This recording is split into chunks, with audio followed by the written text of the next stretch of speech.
შენ ხარ შენ, შედეგები არის შედეგები. ამის გამიჯვნა ერთმანეთისგან არის ძალიან მნიშვნელოვანი. იმიტომ რომ ყოველთვის როცა რაღაც არ გამოგივიდა, თუ შენ მნიშვნელობა მიანიჭე და შენი თვითღირებულება განსაზღვრე აქედან გამომდინარე, კი ბატონო, ეს ენერგეტიკულად ძალიან უარყოფითად იმოქმედებს ყოველთვის, იმიტომ რომ რაღაც გამოდის, რაღაც არ გამოდის შენ ცხოვრებაში.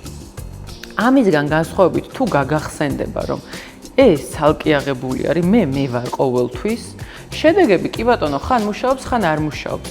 ჩემ ფოკუსს მივმართავ აქეთკენ ამის ცვლილებაზე, შედეგის ცვლილებაზე, რაღაც არ მუშაობს, შეხედე რა დააკელი, რა შეგიძლია გაუმჯობესო. აქეთ ყველაფერი წესრიგში გაქვს. უბრალოდ პრობლემა ის არის, რომ ეს ორი ერთმანეთს გადაედო ბავშვობიდან, ხო შემთხვევით ხო არ მოდის. იმიტომ რომ თავიდან შეცდომებს შეიძლება არასწორი ფორმით გვაძლევდნენ და ჩვენ დავიჯერეთ, რომ იმიტომ რომ რაღაც არ გამომდის, მეც ცუდი ვარ და არ არის ესე. ზრდასრულობაში ამ ორის გამიჯვნა არის ძალიან მნიშვნელოვანი სამუშაო, რაც ბევრ რაღაცაში გვეხმარება. ეხლა წარმოიდგინე, ნებისმიერი წარმატებული ადამიანი, ვინც არ უნდა გაგახსენდეს ნებისმიერი მიმართულებით, ეს გაიგივებული რო ქონდეს. ვერაფერს ვერ მიაღწევდა.